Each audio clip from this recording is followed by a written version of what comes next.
Before we get started, I've got some exciting news. HelloFresh is now a proud sponsor of Divorce and Beyond.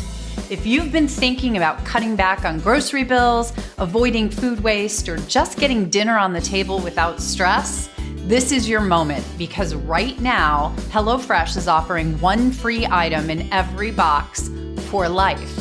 That's right, every single box you order includes a free item forever. And just to give you a taste of what that looks like, get it, taste, I got pineapple upside down cakes in my first order. I originally discovered HelloFresh during the pandemic, and I fell in love with learning new recipes and expanding our dinner routine.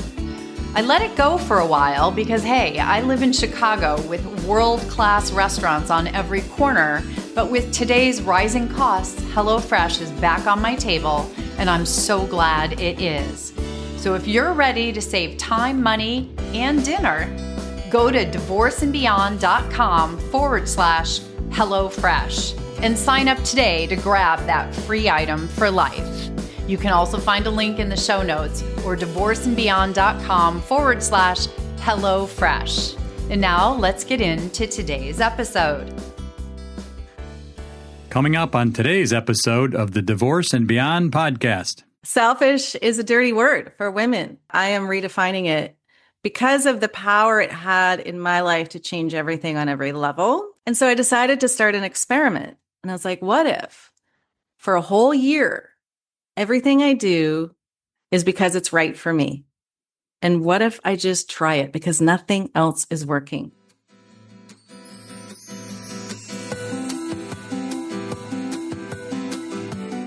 Hello, and welcome to the Divorce and Beyond podcast. I'm Susan Guthrie, your host.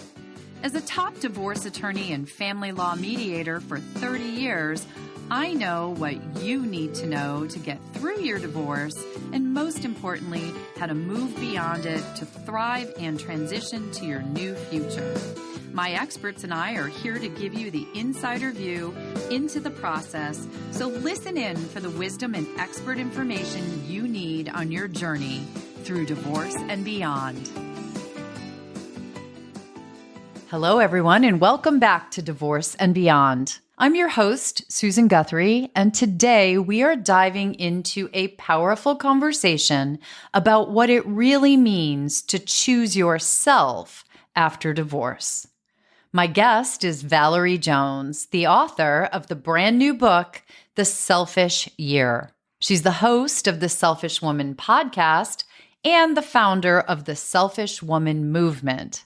Valerie is redefining what it means to be selfish, showing us how putting yourself first isn't only allowed, it is essential. In this episode, Valerie shares her own story of moving from broke, divorced, stay-at-home mom to thriving six-figure entrepreneur by daring to make herself a priority. Together, we'll explore how shifting away from people-pleasing, guilt, and self-abandonment can open the door to your most authentic, abundant life, both during and beyond divorce.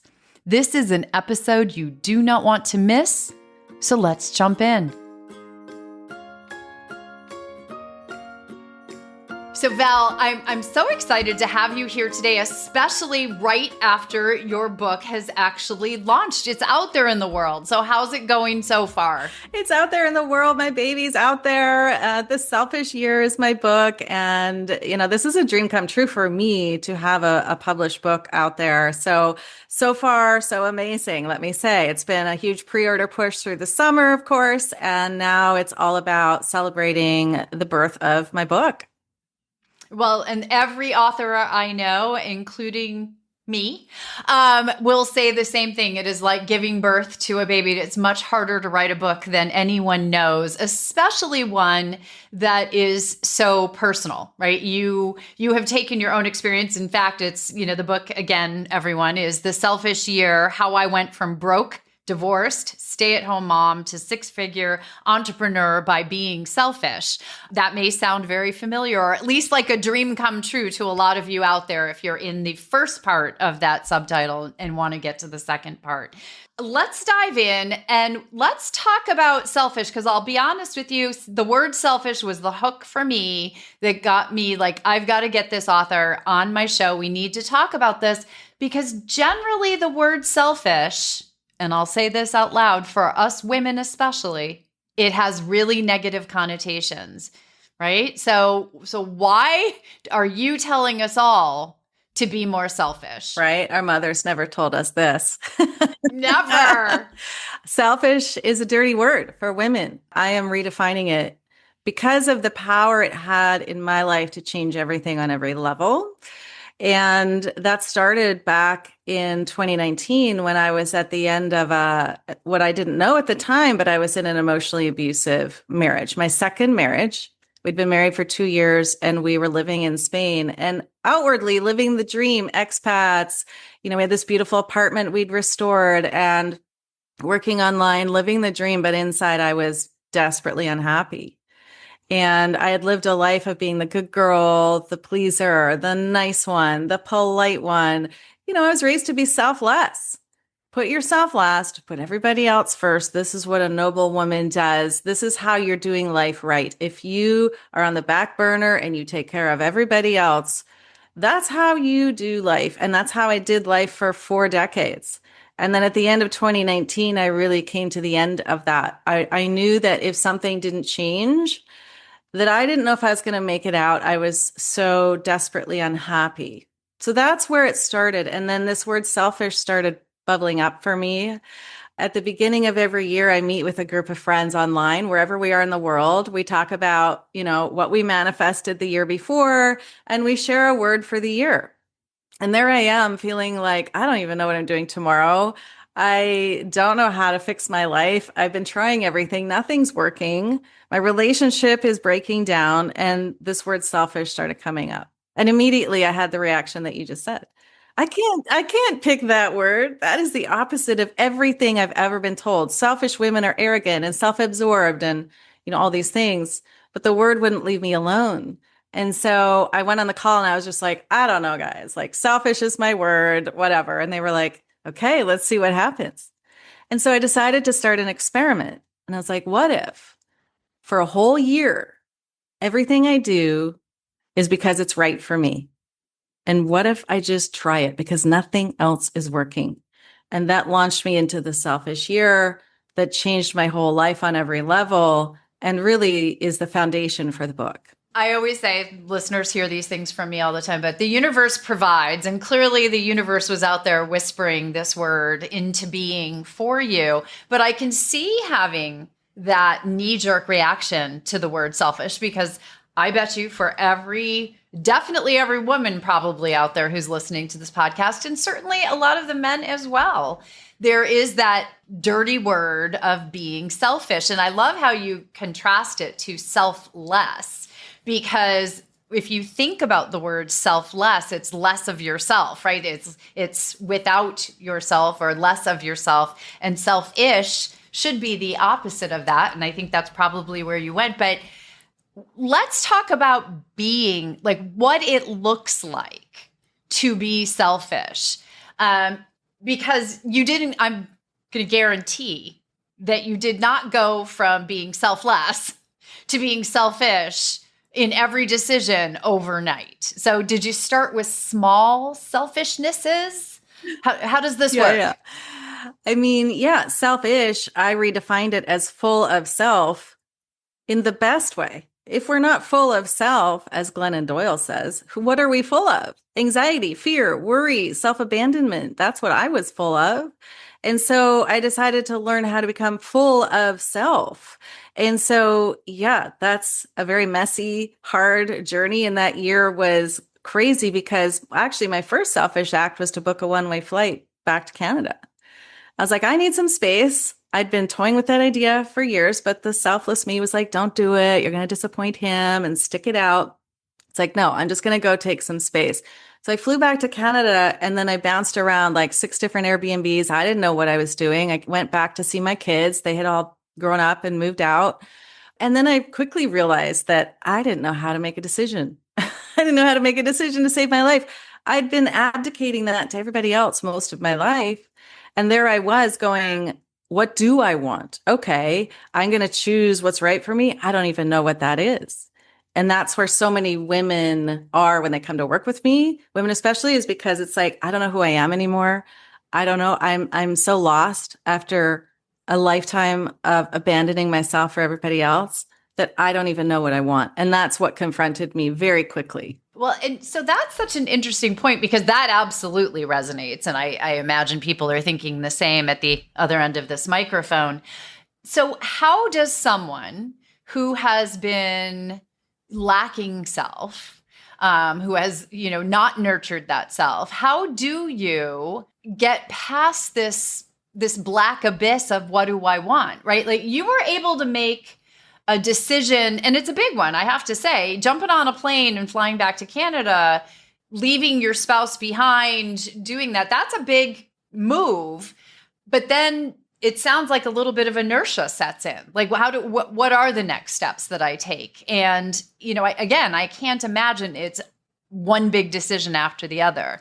Is it like baby steps where you start making little decisions about what I want for breakfast? And I want to go to bed at 6 instead of 11 because that's when my husband liked to go to bed. I don't know. Right. And that was a big first move. And that set me into motion for all the other little moves to come, because then it was 2020 and the borders shut. And so I couldn't go back even if I wanted to. And the universe had me right where she wanted me. There's that universe again. She's sneaky. Careful what you ask for. And so I ended up having to rent an empty apartment, and I bought a camping chair and a table, and I moved in and I sat with myself. And this is the hard truth of my year, which was, and there's a Blaise Pascal quote, which I'm going to butcher, but it's basically like all of humanity's problems stem from man's inability to sit in a quiet room by himself. And that's what I did for a year. I sat by myself, I sat with myself, and I faced the stuff that I'd been running from my whole life. And I got into nature, and I journaled, and I meditated, and I faced myself. And what I realized was being selfish is not, oh, I'm going to go to the spa, I'm going to go get a facial. Being selfish is having the courage to sit with ourselves until we can excavate all of that stuff that's been piled on top of our connection to our true self and start to hear our voice of our intuition again, start to learn how to trust ourselves again. And that comes through the tiniest moments of like, what do I want to eat for breakfast? Or it might be, do I really want this marriage? All of these questions that we are avoiding or circling around, when you sit with yourself and you finally get still and quiet, the answers start to bubble up, and the things you don't want to face start to bubble up. And that's when being selfish means you stay with yourself, you learn how to love yourself.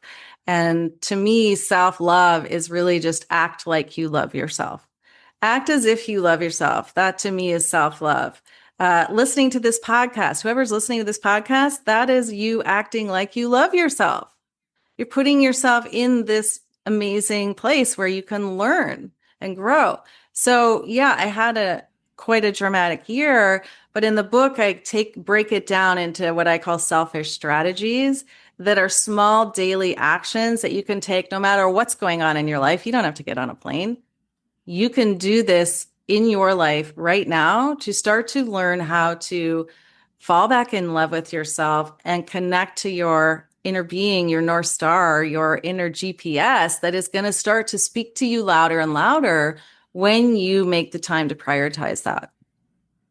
Wow. So you can get your inner universe start speaking to you. And I love that. And I love that the book includes these little steps, because what I see for so many people, and I remember it myself, I've mentioned to my listeners that I got divorced myself. It's now, almost 30 years ago.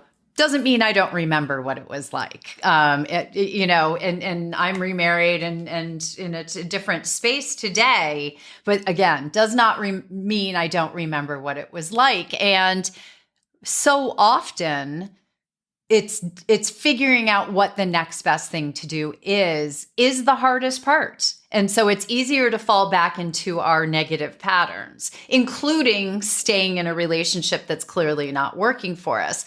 And there's that, tomorrow I'll deal with this. Tomorrow I'll get my bravery going or whatever it is. So having broken this down into these little bite-sized chunks that people can do wherever they are in their process. Can you give us an example of a few? Yeah, for sure. I mean, what I start with is awareness of what's not working. And I give you like journal prompts and steps to really get real with ourselves. That's where it has to start. We have to get real with what's really going on with us, not the situation, not him or her, but us. And what is my pattern that is contributing to part of why my life isn't working the way I want, whether that's people pleasing, control, perfectionism, So I help you start to get real about what's really going on for you. And that's part of the selfish act is like, I got to take responsibility for myself. I have to reckon with this part of who I am with grace and compassion. And so really we start with, okay, what's going on? Let's get a clear picture and little ways you can do that aren't overwhelming. And then we go into, all right, and then what is the next little thing that you can do to shift into more of a place of self-love, self-awareness, self-devotion to start to really heal yourself and guide yourself back home to the truth of who you are. And then what is the life that aligns with that truth? So I'm going to just go out there on a limb and guess that one of the words, and I'll put myself in this good girl category, right? The good girl conditioning. One of the words we have to learn as a part of this process might be no. Yeah. You think? I'm just gonna throw a crazy thought out there. So how did no play into your journey? Oh my gosh. Yeah. I mean, as a pleaser, I call myself a recovering people pleaser. As a recovering people pleaser, I had to learn how to say no. And we understand, right, that the subconscious mind is just trying to keep us safe. This is the program we've been given in childhood. Those of us who have the pleaser is it worked. It did its job. Like do what you're told, do what you're supposed to do, make everybody else happy or whatever.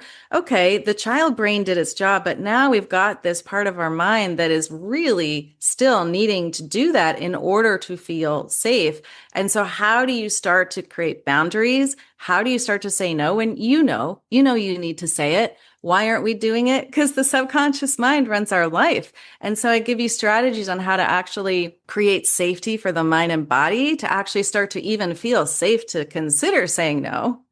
And then rewiring the brain and recalibrating the nervous system to be able to tolerate it. And all of that work is that behind the scenes work on yourself. It's easy to just go say no, go ask for a divorce, whatever. But easier said than done, as we know. And so that work on self is how you're going to build the foundation to be able to even do it. So that's the first step is understand why it's so hard. And once you understand it, you can have a lot of compassion for yourself because it's not because you're lazy. It's not because you're weak. It's not because you're a coward. It's because your brain doesn't want you to. And then how do we help the brain and body to accept a new way of showing up? That is a skill that you have to learn over time. No doesn't come quickly. What you're saying really resonates with me because I feel that, when I had to learn to start putting up those boundaries, to start saying no to things, people wanting your time, people wanting you to do things. And, what you're saying, it reminds me of a business coach I had once who said to me, everyone has a superpower that works for them and keeps them safe. And it's how they navigate the world. She said, do you know what yours is? And I said, no. And she goes, you're nice. You're really nice.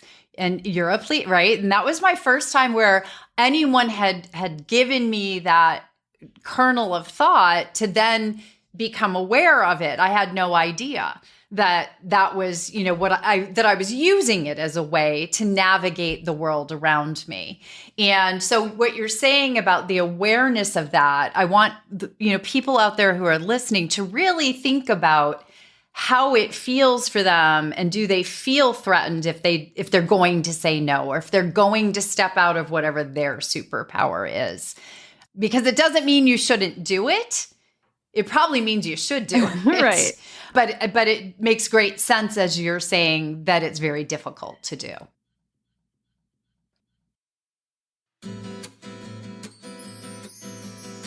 We're going to pause here for a quick word from our sponsor, but don't go anywhere. Coming up, Val shares the surprising first step she took to reclaim her life, and how small, daily acts of selfishness can create big transformations. You won't want to miss it. Let's take a little minute to talk about something special. If you follow me on Instagram, you all know how much I love my evil eye pendant. I love I have my bracelet. I have the pendant that goes around my neck. I wear evil eyes all the time. And so many of you have reached out asking where I got them. I'm thrilled to share with you all, drum roll please, that my favorite jewelry source, Yumi You Jewelry, is now a sponsor of Divorce and Beyond. For me, Yumi You Jewelry is more than just jewelry. The symbols are symbols of strength, individuality, and empowerment. And they handcraft each piece with love and care. And so they are designed to help women stand out and embrace our unique personalities. So whether it's an evil eye, like I have chosen for protection, a hamsa for faith, or any other meaningful symbol, their pieces offer beauty and inspiration even during these tough times like divorce. So here's the best part. Yumi You is giving my listeners an exclusive discount if you use the code BEYOND, that's BEYOND, all caps, at checkout. You'll get 20% off your order. 20%. So if you're looking for a meaningful piece to keep you inspired or to protect you during this difficult time, visit divorcebeyond.com/YumiYu. That's YUMIYU. There will be a link in the show notes. And treat yourself or treat someone you love to something special. You deserve it. Now, let's get back to the second half of the show. I love that they framed it as a superpower, because I agree it is. And then I always say, like, every superpower has a kryptonite. And so it's like, if our superpower as pleasers is we love to help, we love to give, we love to support, which is true, then my kryptonite is I tend to abandon myself, or I used to abandon myself for others to keep people happy, or to over support, over give. And that's where we end up with, people who are overwhelmed, exhausted, burnt out, resentful, bitter, and low levels of success. And so selfish actually allows us to be so full of self that we give from overflow, we give from abundance, we give from joy. And when I give now, whether it's to my kids or to my friends or to my clients or wherever, I love it. It feels so good because I'm so full. I've got more. Here, have some. And what a difference for me. Sparkles all over. Splash it. I love the image of you just running down the street, throwing sparkles around. Maybe I should do that as like a book launch, Yep. Everybody. So when people leave your book launches, they're covered in glitter. Yeah. I love it. The other aspect of this, right? We've been talking a lot about your journey within and that, but you also had a major transformation outwardly in, you went from, as you said, stay-at-home mom to a six-figure entrepreneur. That is not, I know there are people on the other end of this microphone who are like, yeah, tell me about that inner journey, but tell me about the outer journey as well. And I know they're tied together. You don't get one without the other. But let's move to that, transition into the world of entrepreneurship and successful entrepreneurship. And what I realized is just what you said, that I had to become the woman I needed to be to have what I wanted. And I hadn't really locked that in before. I mean, I've been a coach for 10 years. I'm a writer, do all of these things, but I really wasn't experiencing the level of success I wanted in my career because of all of this drain of my energy, time, focus. And so that year of isolation and learning how to be selfish was the inner work that started to forge the woman that I really already was, but I was remembering my power, my connection. And then, yeah, the external started to change. So all of a sudden it was like, oh, I want to take better care of my body. I want to drink more water. I want to eat better, because I'm so full now of self-love, self-devotion. That started to be a natural outpouring. So I lost 55 pounds.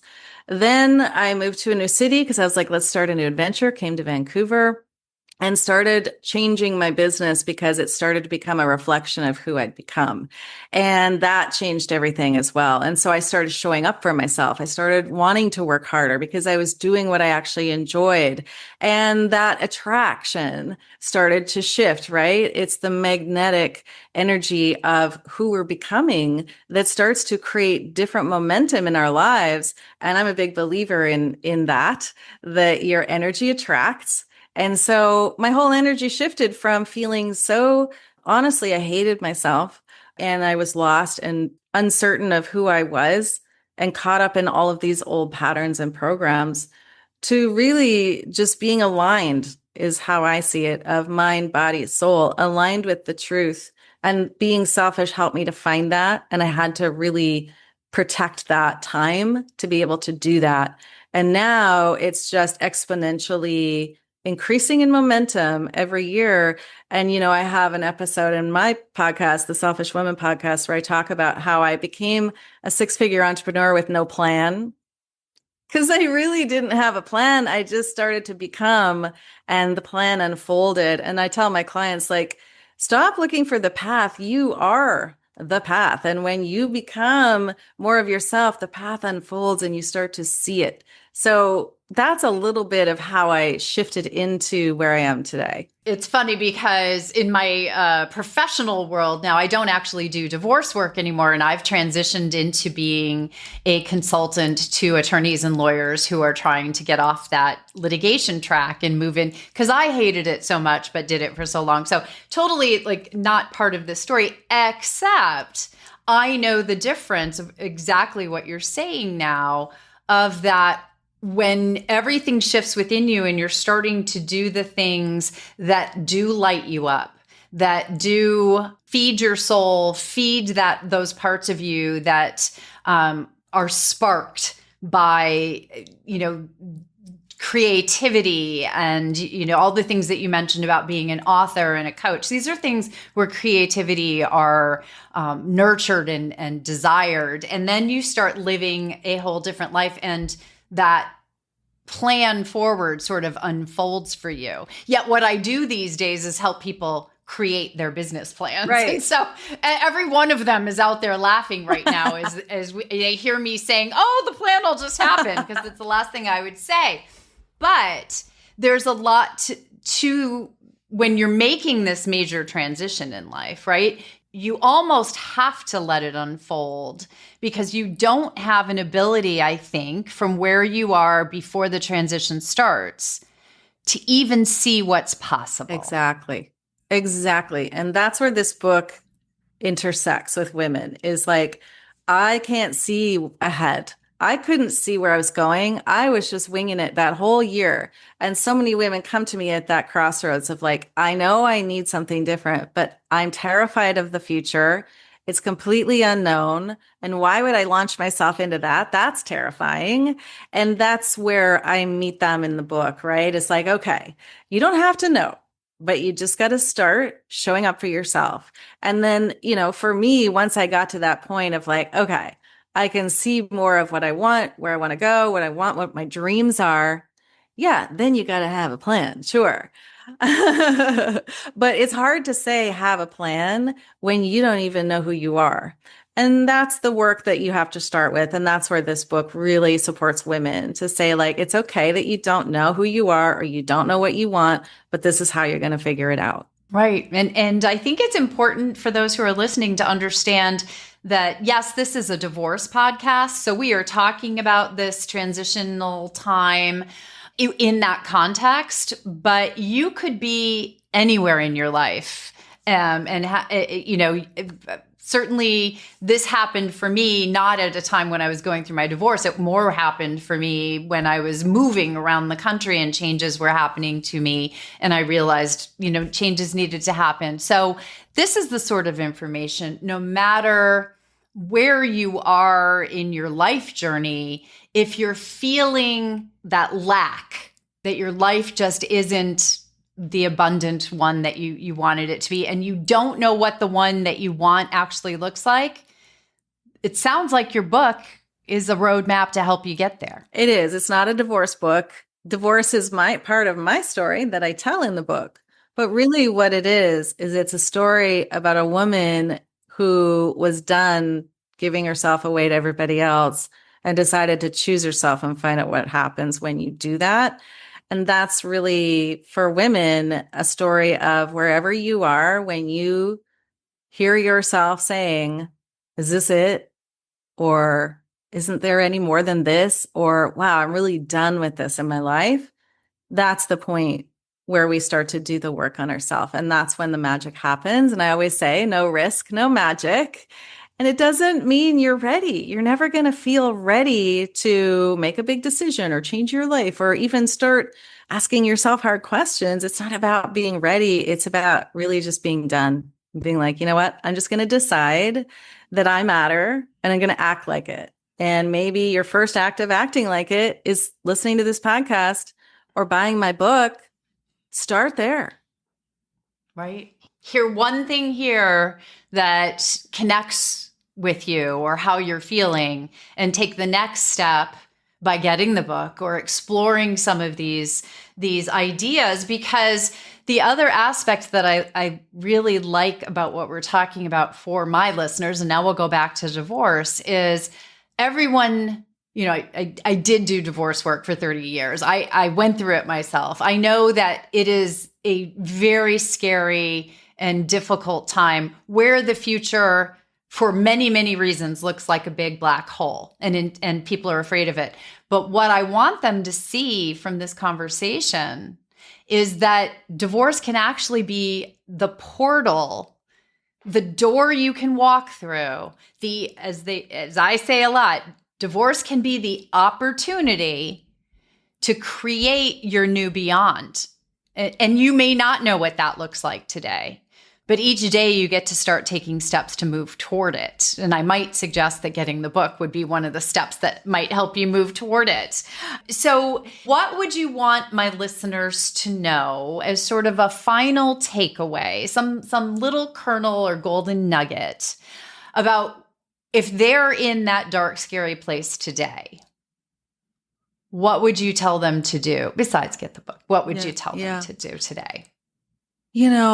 When I think back to the dark, scary place I was in, and one of the chapters in my book, the first chapter in my book, is called The Sofa of Truth. And it's a story about me yet again sleeping on the sofa because we'd had another fight and I couldn't stand it one more minute in that. And I was sleeping on the sofa and I'm laying there at night going, what am I going to do? How do I get through this? How do I fix it?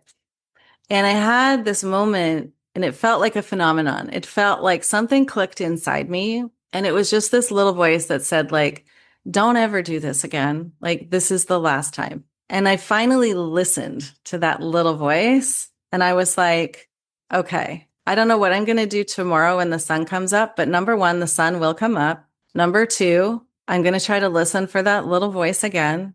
And number three, I'm going to do one thing tomorrow that's going to be different.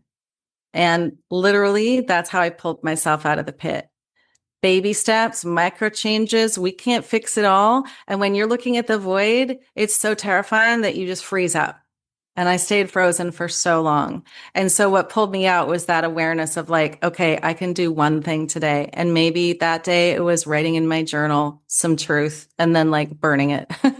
Maybe it was like go for a walk by myself and just feel the sun on my face. And these sound like such simple things, but honestly, when you're in that pit, that's a big deal. That's a big deal. And little by little, I pulled myself out. And so I would say if anyone's listening that can relate to that, that's all I would say. Don't try to figure it all out. You can't. You're not meant to. And yeah, you're right. It is an opportunity. It is a portal. And when you just decide, I'm going to just keep going through it every day, no matter what that looks like, no matter how small, you are making progress. One thing a day, that's 365 things in a year.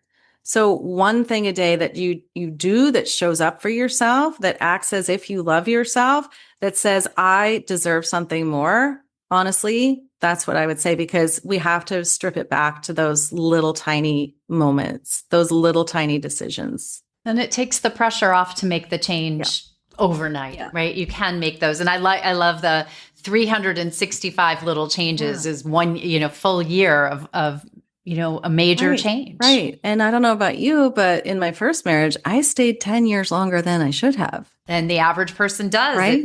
Most people are thinking about divorce, they say, for about 7 years before someone pulls the trigger. It's a lot of time to be in an unhappy relationship. It is. And so why not spend that time taking care of yourself one thing a day, because that's what's going to get you out faster, honestly, and it won't take you a year. Well, and that's another good point here to everyone who's listening. You don't have to be at the point where you're ready to say, I should go. No. This is over.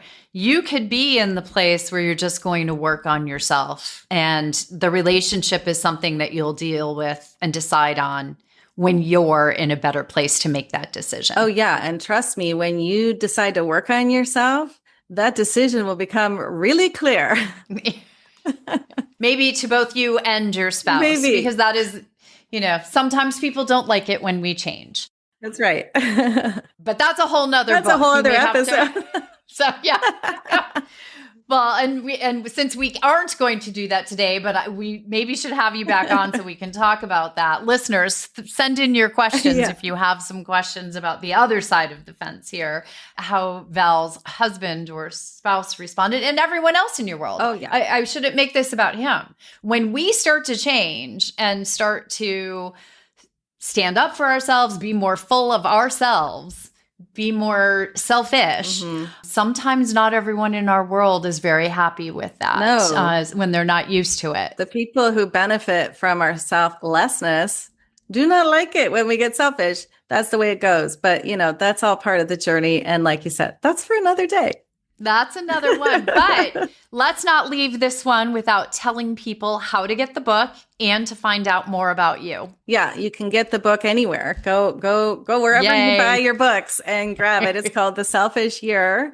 And I would love it if you would go buy that book, because it is going to change your life. It's going to give you so much support and information.